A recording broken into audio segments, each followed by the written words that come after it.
তোমাদের শুভজিৎ দা, ঠিক আছে? পুলিশের পরীক্ষার সম্বন্ধে চিন্তা করতে হবে না, যে বিগত বছরের যে কোশ্চেন অনুযায়ী আছে সেই অনুযায়ী আমি জিকে আজকে দেবো। একটু সর্দি হয়েছে, মনটা যদিও খারাপ, কারণ আমার পুরনো আগে চ্যানেলটা তোমরা জানোই সবাই যে কত ভালো চ্যানেলটা আমার। একটা কপিরাইট আসার জন্য, কপিরাইটটা আজকে না 2023 সালে কপিরাইটটা এসেছিলো, সেই কপিরাইট আসার জন্য না কী বলো তো, ওই চ্যানেলে ভিডিও দিয়ে লাভ নেই। কারণ লাস্টে গিয়ে আর কখনোই তোমরা জানোই ভালো করে একটা ভিডিও করলে সবাই কেউ না কেউ পরিশ্রম করে, তার জন্য একটা মনিটাইজেশন আসে, কিন্তু সেটাও কখনো আসতো না। তাই জন্য আমি আর কাল থেকে খুব মনটা আমার খারাপ, তাই জন্য আমি ওই চ্যানেলে আর যাইও নি। ওই চ্যানেলে তোমরা যদি কেউ থাকো এই চ্যানেলে চলে আসো, দেখবে নামটা একটু চেঞ্জ হয়েছে চ্যানেলের নামটা। আগে ছিল WBP selected for crack exam, এখন আছে WBP ফর ক্র্যাক এক্সাম। এখন যে চ্যানেলটা আমি করছি ভিডিও সেটা হচ্ছে WBP for crack exam. Selected কটাটা ডিলিট হয়ে গেছে, তাহলে তোমরা বুঝতে পারবে। তো চিন্তা করো না, তোমরা আমার সঙ্গে থেকো, তোমরা আমাকে যে ভালোবাসাটা দিয়েছো, বিশ্বাস করো আমি যেতে পারছি না তোমাদের ছেড়ে। নাহলে আমি ভেবেছিলাম হয়তো আর ইউটিউবটা আমার জন্য নয়, কিন্তু তোমরা আমাকে যে ভালোবাসাটা দিয়েছো, আমি দেখলাম কি না তোমরা যে ভালোবাসা দিয়েছো, তোমাদের যদি সাহায্য না করতে পারি, তো তার মতো খারাপ মানুষ তাহলে আমি পৃথিবীতে আর এরকম কেউ হতে পারবে না। তাই জন্য আমি দেখলাম কি না, তোমরা আমাকে যে ভালোবাসাটা দিয়েছো, যথেষ্ট ভালোবাসা দিয়েছো, তার জন্য আমি তোমাদের এসেছি যে কখনো যাতে WBP তোমরা পরীক্ষায় বসে, WBP বলো, KP অ্যাসপিরেন্ট বলো, যারা কম্পিটিটিভে চাকরি করে তারা কখনো ফেলিওর হবে না। যেহেতু আমি দুবার মেন ক্র্যাক করেছি, পুলিশের পরীক্ষায় SSGD পরীক্ষা দিয়েছি, এক্সাইজ পরীক্ষা দিয়েছি, এক্সাইজ ডিপার্টমেন্টে পুলিশের। তো আমি অনেক পরীক্ষা দিয়েছি, তো লাস্টে এখন বর্তমানে আমি চাকরি করি। যাই হোক, তো তোমরা করো, কি বলে, তোমরা জিকেগুলো দেখতে থাকো। আমার শরীরটা খুবই খারাপ, খুব সর্দি হয়েছে, তারপরে বুঝতেই পারছো চ্যানেলে এখন সবে মাত্র কালকে রাত্রে খুলেছি, 80খানা মতো সাবস্ক্রাইবার হয়েছে। তো আমি কি মানে আমার এত খারাপ লাগছে যে ওই চ্যানেলটায় আমার 4000 সাবস্ক্রাইবার প্রায় ছুঁই, আর 10টা মনে হয় বাকি আছে 4000 কমপ্লিট হতে। তো আমার এত খারাপ লাগছে না, বিশ্বাস করো ওখানে আমার কত বন্ধুরা ছিল যারা আমাকে সত্যি সত্যি আমাকে ফলো করতো, ভালোবাসতো, তাদেরকে আমি এখন এই চ্যানেলে যে আমি কী করে নিয়ে আসবো আমি নিজেও বুঝতে পারছি না।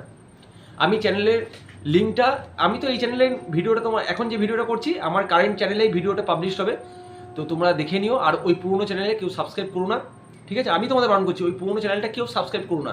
ওটা হচ্ছে আমার WBP selected for crack exam ছিল, ওই চ্যানেলে আর ভিডিও আসবে না। এখন যে চ্যানেলে ভিডিও আসবে, এই চ্যানেলে ভিডিও আসবে WBP ফর ক্র্যাক এক্সাম। তো সঙ্গে থাকো, দেখতে থাকো। আর তোমার সামনে খুব তাড়াতাড়ি পরীক্ষা হবে, ঠিক আছে? কারণ যে ডেটটা শোনা গেছে নভেম্বরের 30 তারিখ, তো ওই ডেটেই পরীক্ষা হতে চলেছে, কনফার্ম 100% শিওর। তোমরা ওই ডেট ধরে চলো।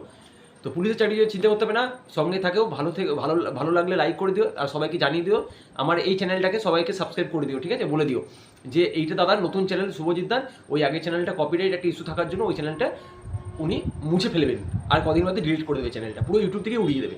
এখন এটাই থাকবে, ঠিক আছে? তো সঙ্গে থাকো, কোনো অসুবিধা হলে কমেন্ট করবে।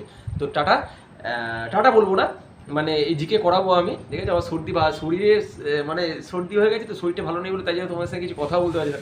তো জিকেগুলো এই বই থেকে জিকে করাচ্ছি, দেখতে পাচ্ছ প্রিভিয়াস ইয়ারে প্রচুর আমার কোশ্চেন আছে WBP পুলিশের, তো ওই অনুযায়ী আমি তোমাদের এখানে করেছি। একদম 100% কমন আসবে, যদি না আসে আমার কমেন্ট করে দিও, ঠিক আছে? তো চলো প্রথম প্রশ্ন, আগে নিজেরা উত্তর করবে, দেন আমি যখন উত্তরটা বলবো তখন, মানে যখন আমি কোশ্চেনটা বলছি তখনই তোমরা পজ করে দেবে, নিজে আগে উত্তর করার চেষ্টা করবে, দেন আমার অ্যান্সারটা শুনবে, তাহলে তোমাদের কি প্র্যাকটিস হয়ে যাবে। পুলিশের জন্য যা সব করিয়ে দিচ্ছি এগুলো মন দিয়ে করো, ঠিক আছে? পরে বুঝতে পারবে যে চ্যানেলটা কতটা ইম্পর্টেন্ট ছিল আর তোমাদের কতটা উপকার লেগেছে। তো চলো, প্রথম কোশ্চেন হচ্ছে, নিজের আগে চেষ্টা করবে, পজ করে দেবে ভিডিওটা, তারপর আমার উত্তরটা শুনবে। তো কে নিগন্ত নাথপুত্র নামে পরিচিত ছিল? বলো কী হবে অ্যান্সার? মহাবীর। শেষ বা 24তম জৈন তীর্থঙ্কর কে ছিল? মহাবীর জৈন শেষ নিঃশ্বাস ত্যাগ কোথায় করেন? পাওয়াপুরী। নিম্নলিখিত কোন শাসক জৈন ধর্মের উৎসাহী সমর্থক ছিলেন? খারবেল। প্রাথমিক পর্বে জৈন ধর্মগ্রন্থগুলি লেখা হয়েছিল অর্ধমাগধী। জৈন ধর্মের প্রথম তীর্থঙ্কর কে ছিলেন? ঋষভদেব। সৎ জ্ঞান, সৎ বিশ্বাস, সৎ আচরণ, ত্রিরত্ন মতবাদ কোন ধর্মের রাজকীয় গরিমা? জৈন ধর্মের। আজীবক ধর্ম সম্প্রদায়ের প্রতিষ্ঠা কে ছিলেন? মোগলীপুত্র গোসল। নেক্সট, গৌতম বুদ্ধ কোথায় জন্মগ্রহণ করেছিলেন? লুম্বিনী, বুদ্ধ শব্দের অর্থ কী? একজন জ্ঞানদীপ্ত। গৌতম বুদ্ধের ধর্মপ্রচারের ভিত্তি কী ছিল? আচরণ ও চিন্তার শুদ্ধতা। পিটক অঙ্গজাতক সাজাও কী হবে বলো?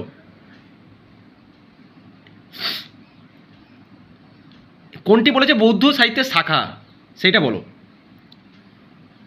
1 ও 3। পিটক ও জাতক হচ্ছে বৌদ্ধ সাহিত্যের শাখা, অঙ্গটা নয়, অঙ্গটা জৈন। ঠিক আছে। বোধগয়াতে মহাবোধি মন্দির নির্মিত হয়েছিল কারণ গৌতম বুদ্ধের দিব্যজ্ঞান লাভ। নিম্নলিখিত স্তূপ কেন্দ্রটি গৌতম বুদ্ধের জীবনের ঘটনার সঙ্গে সংযুক্ত ছিল না। কোন জিনিসটি গৌতম বুদ্ধের জীবনের ঘটনার সঙ্গে সংযুক্ত ছিল না? সাঁচি। গৌতম বুদ্ধ কোথায় দিব্যজ্ঞান লাভ করেছিল? খুব ইম্পর্টেন্ট কোশ্চেন। বোধগয়ায় দিব্যজ্ঞান লাভ করেছিল। গৌতম বুদ্ধের সময় বিখ্যাত চিকিৎসক কে ছিলেন? জীবক। নেক্সট,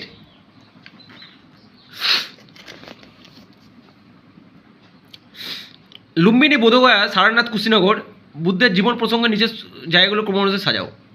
কী হবে বলো? মানে কোথায় গৌতম বুদ্ধ জ্ঞান দান করেছিল, জ্ঞান লাভ করেছিল, হ্যাঁ, কোথায় জন্ম হয়েছিল, কোথায় মৃত্যু হয়েছিল, এটা তোমার সাজাতে হবে। তো এটার অ্যান্সার কী হবে? 1, 2, 3, 4 এ। কনিষ্কের রাজত্বকালে কাশ্মীরে অনুষ্ঠিত বৌদ্ধ সম্মেলন কোথায় হয়েছিল? এই তোমরা কিন্তু পেন্সিলে আবছা আছে বলে এগুলো ভেবো না যে এটাই উত্তর, ঠিক আছে? এখানে কিন্তু এগুলো ভুলও আছে অনেক সময়। আমি যেটা অ্যান্সার বলছি সেটাই উত্তর। কনিষ্কের রাজত্বকালে কাশ্মীরে অনুষ্ঠিত বৌদ্ধ সম্মেলনের সভাপতি কে ছিলেন? বসুমিত্র। নিম্নলিখিত কে সম্ভবত গৌতম বুদ্ধের সমসাময়িক ছিলেন? কনফুসিয়াস। কাকে এশিয়ার আলো বলা হতো? খুবই ইম্পর্টেন্ট কোশ্চেন। গৌতম বুদ্ধ। অশোকের রুম্মিনী দেহ স্তম্ভ গৌতম বুদ্ধের জীবনের যে ঘটনার সঙ্গে যুক্ত? জন্ম। ত্রিপিটক কোন ভাষায় লেখা? পালি। ভারতীয় সাহিত্যিক কার্যাবলী নিকায় হল পালি ভাষায় লিখিত গুরুত্বপূর্ণ বৌদ্ধ ধর্মগ্রন্থ। অনিকান্তবাদ নিম্নলিখিত কোন ধর্মের মূল দর্শন ও মতবাদ? খুব ইম্পর্টেন্ট কোশ্চেন। অনিকান্তবাদ জৈন ধর্ম।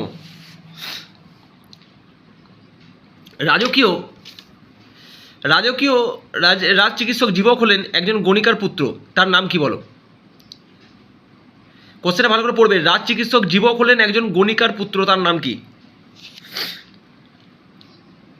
সরাবতী। পঞ্চম বৌদ্ধ সম্মেলনের আয়োজন করেছেন কে? খুব ইম্পর্টেন্ট কোশ্চেন। পঞ্চম বৌদ্ধ সম্মেলন, আমরা কিন্তু জানতাম যে 4টি বৌদ্ধ সম্মেলন হয়েছিল, 4টে বুদ্ধিস্ট কাউন্সিল হয়েছিল, কিন্তু 5 নম্বর পঞ্চম বৌদ্ধ সম্মেলনের আয়োজন কে করেছিল বলো দেখি? হর্ষবর্ধন। গৌতম বুদ্ধের পুত্রের নাম কি? রাহুল। বৌদ্ধ ধর্মের পরিমোক্ষ কি? বৌদ্ধ সংঘের নিয়মাবলী। প্রথম ধাতুর মুদ্রা উদ্ভূত হয়েছিল কোথায়? গৌতম বুদ্ধের সময়। গান্ধার শিল্প অস্তিত্ব হল মহাযান ধর্মের। মহাবীরের মৃত্যুর পর জৈন সংঘের প্রধান নির্বাচিত হন কে? সুধর্ম। গৌতম বুদ্ধ শেষ নিঃশ্বাস কোথায় ত্যাগ করেছিলেন? কুশীনগর। অশোক তৃতীয় বৌদ্ধ সম্মেলন আয়োজন করেছিলেন কোথায়? পাটলিপুত্র। বৌদ্ধদের প্রধান ধর্মগ্রন্থ কোনটি ছিল? নিজের কোন মঠটি বৌদ্ধ ধর্মের সাথে সম্পর্ক ছিল বলো? নিজের অ্যান্সার বলো। চৈত্য। গৌতম বুদ্ধের গুরু কে ছিলেন? আল্লাকামা। বুদ্ধ ধর্ম সংঘ একত্রে যে নামে পরিচিত? ত্রিরত্ন। এগুলো করলে কি বলো, তোমাদের প্র্যাকটিসটাও হয়ে যাচ্ছে আস্তে আস্তে। তোমাদের যেমন পড়ছো না, তোমরা প্র্যাকটিসটা হয়ে যাচ্ছে। এরকমভাবে কেউ ভিডিও করে দেবে না তোমাদেরকে যে প্র্যাকটিস করানোর জন্য। জিকে এমন একটা ইম্পর্টেন্ট ডাব্লিউবিতে, এখানে তোমাকে মার্কস তুলতে হবে ভাই। জিকে যদি না করতে পারো, জিআই যদি না করতে পারো, তুমি চান্স পাবে না। তো চলো 38 অজন্তা গুহাচিত্র যে ধর্মের স্বর্ণযুগের নিদর্শন? বৌদ্ধ ধর্ম। গৌতম বুদ্ধ ঈশ্বর রূপে পূজিত হতে শুরু করেন কার সময় থেকে? কনিষ্ক। বুদ্ধদেবের প্রথম ধর্মপ্রচারক কে ছিলেন? ধর্মপ্রচারকে কি বলা হতো? বুদ্ধদেবের প্রথম ধর্মপ্রচারকে কি বলা হতো? ধর্মচক্র প্রবর্তন। নির্মিত কোনটি বৌদ্ধ ধর্মের অষ্টাঙ্গিক মার্গের অন্তর্ভুক্ত নয়? সৎ বাসনা। মানুষের দুঃখ দুর্দশা নিরসনের জন্য অষ্টাঙ্গিক মার্গের প্রস্তাব দিয়েছিলেন কে? গৌতম বুদ্ধ। গৌতম বুদ্ধ কোন বংশে জন্মগ্রহণ করেছিলেন? শাক্য। নেক্সট, গৌতম বুদ্ধ তার প্রথম ধর্মোপদেশ কোথায় দিয়েছিলেন? সারনাথে। নিম্নলিখিত কোনটি ভারতে তৈরি বা লিখিত শেষ বৌদ্ধ গ্রন্থ? ডি বামা শতপাকাসিনী। নিচের কোনটি একটি কুলপঞ্জিমূলক বৌদ্ধ গ্রন্থ? দীপবংশ। খুব ইম্পর্টেন্ট কোশ্চেন। বৌদ্ধ ধর্মের শৈশবের লালন ক্ষেত্র কোন রাজ্যকে বলা হয়? উত্তরপ্রদেশ। গৌতম, এটা মনে রাখবো কিন্তু কি বলছে, বৌদ্ধ ধর্মের শৈশবের লালন ক্ষেত্র কোন রাজ্যকে বলা হয়? উত্তরপ্রদেশ, বিহার নয় কিন্তু, ঠিক আছে? বৌদ্ধ ধর্মের শৈশবের লালন ক্ষেত্র। তারপরে আসো, বৌদ্ধ ধর্মের অনুসারে সকল দুঃখের কারণ কী ছিল বলো? তৃষ্ণা।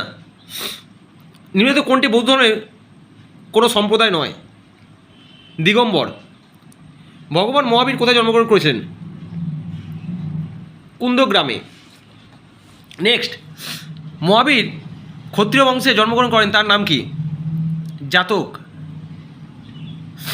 গ্রাত্তিক। মহাবীরের মায়ের নাম কি? ত্রিশলা। জৈন ধর্মগ্রন্থগুলোকে একত্রে বলা হতো অঙ্গ। কোন ভারতীয় রাজা তার শেষ জীবনে জৈন ধর্মের দীক্ষা নেন? চন্দ্রগুপ্ত মৌর্য। ভারতের জৈন ধর্মের প্রতিষ্ঠাতা কে ছিলেন?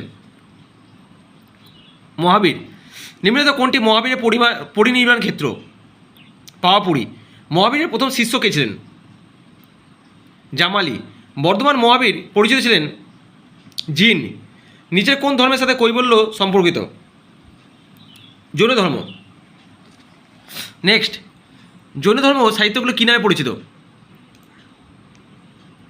অঙ্গ।